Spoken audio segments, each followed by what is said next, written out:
नमस्कार दोस्तों, हमारे चैनल पर आपका स्वागत है।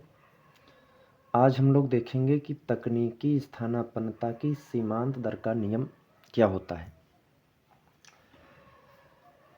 तकनीकी स्थानापन्नता की सीमांत दर, इसको हम कहेंगे शॉर्ट में MRTS, अर्थात marginal rate of technical, T से टेक्निकल, S से substitution. Marginal rate of technical substitution, तकनीकी स्थानापन्नता की सीमांत दर। ये वह दर होती है जहाँ पर दो साधनों को परिवर्ती अनुपातों में इस ढंग से स्थानापन्न किया जा सकता है या किया जाता है कि उत्पादन के स्थिर स्तर का उत्पादन किया जा सके। मतलब कि जैसे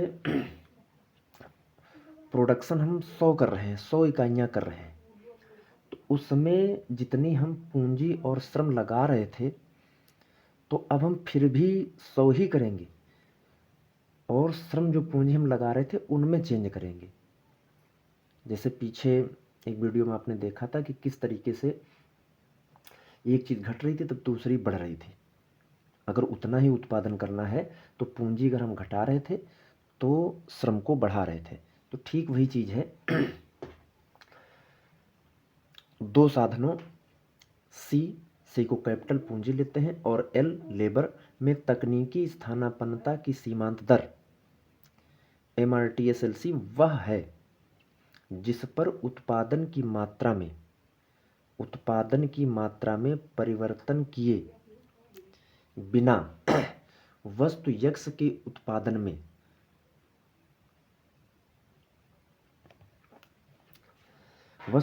उत्पादन में सी के स्थान पर एल को स्थानापन्न किया जा सकता है। हम जैसे जैसे सम मात्रा वक्र पर नीचे की ओर दाएं को जाते हैं तो उस वक्र पर प्रत्येक बिंदु पूंजी के स्थान पर श्रम की स्थानापन्नता को व्यक्त करता है। अगर दूसरे शब्दों में हम कहें तो इसको हम ये कह सकते हैं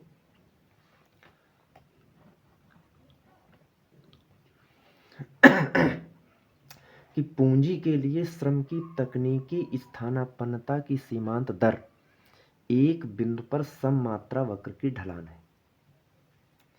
इसलिए सम मात्रा वक्र की ढलान MRTSLC बराबर माइनस डेल्टा C बटे डेल्टा L।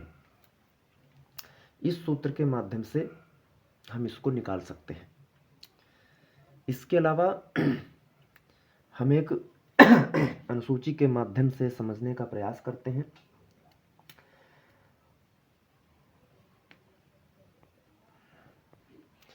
दोस्तों, इस सममात्रा अनुसूची में आप देख रहे हैं कि संयोग जो प्रथम है उसमें श्रम की 5 इकाइयाँ, पूंजी की 9 इकाइयाँ, ये उत्पादन 100 करती है। अब यहाँ पर MRTSLC क्योंकि प्रथम ही आया है इसमें तो इसलिए नहीं निकाला जाएगा। जैसे ही दूसरा संयोग लिया हमने, दूसरे संयोग में क्या किया कि श्रम की 10 इकाइयाँ और पूंजी की 6 इकाइयाँ के प्रयोग करने से उत्पादन 100 हो रहा है। उत्पादन को स्थिर ही रखना है। अब श्रम और पूंजी में चेंज करना है। तो आप देख रहे हैं कि जैसे ही 10 और 6 हुआ तो इसका मतलब है जब MRTSLC निकालेंगे तो ये निकलेगा पूंजी में कितना परिवर्तन, तो 9 से 6 अर्थात 3। श्रम में कितना परिवर्तन, 5 से 10, यहाँ भी 5 का परिवर्तन हुआ, यहाँ 5 का, तो वो 5 हो गया। इस प्रकार यहाँ पर MRTSLC जो है 3:5 निकल रही। जब हम अगले स्टेप में बढ़े तीसरे संयोग में, तो श्रम की 15 इकाइयाँ प्रयोग करें या और साथ में पूंजी की 4, तब भी उत्पादन 100 ही होगा। अब इस जगह पर MRTSLC कितना हो जाएगा कि पूंजी में चेंज कितना हुआ, 6 से 4, यानी इसमें जो अंतर आया वो आया 2 का। और इधर श्रम में कितना हुआ 10 से 15 5। इसी तरीके से अगले संयोग में ये देखिए 4 से 3 माने 1 और 15 से 20 ये 5, तो 1:5। तो इसको हम दूसरे शब्दों में कह सकते हैं कि पूंजी की जो हानि हो रही है, पूंजी की जो हानि हो रही है उस हानि को श्रम की कितनी इकाइयां बढ़ाने से पूर्ति हो जाती है, वही उत्पादन स्तर लाने के लिए, उसी को हम तकनीकी स्थानापन्नता की सीमांत दर कहते हैं। इसको हम एक चित्र के माध्यम से देखते हैं और ये जो आप अनुसूची देख रहे हैं इसी के आधार पर ये चित्र बना हुआ है।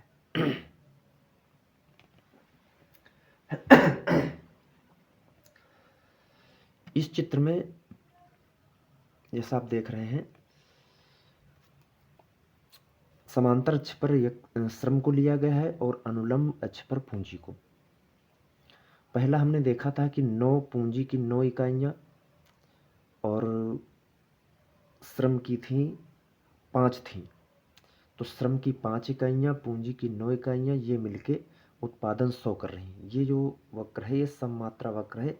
हर जगह पर चाहे ए हो बी हो कोई भी बिंदु हो, हर जगह पर 100 ही उत्पादन हो रहा है। दूसरा क्या था 6 और 10।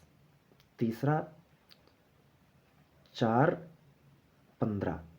चौथा क्या था 3 3 और 20। तो इस तरीके से ये बनता है। अब आप एक चीज़ इसमें ध्यान दे रहे होंगे कि पूंजी की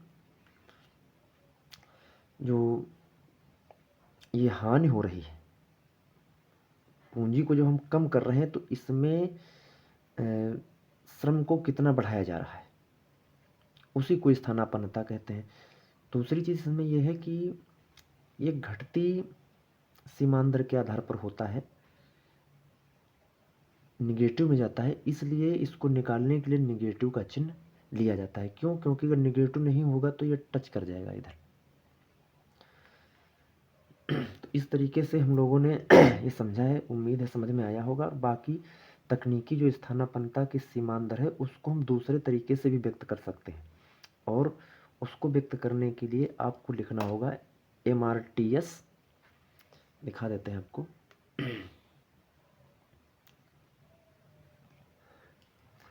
ये देख रहे हैं आप MRTS LC बराबर MPL बटे MPC। MPL का मतलब है कि श्रम की सीमांत जो प्रोडक्शन है, इसका उत्पादन है या सीमांत उत्पादकता है, और ये है आपकी कैपिटल की। तो इस प्रकार हम क्या कह सकते हैं कि ये श्रम के सीमांत भौतिक उत्पादन का, श्रम के सीमांत भौतिक उत्पादन का पूंजी के सीमांत भौतिक उत्पादन से अनुपात है, MPL बटे MPC। और ये समझने के लिए कि MPL बटे MPC कैसे आया है, तो इसको समझने के लिए थोड़ा सा हम फिर उसी चित्र पर वापस चलते हैं। देखिए यहाँ पर जब हम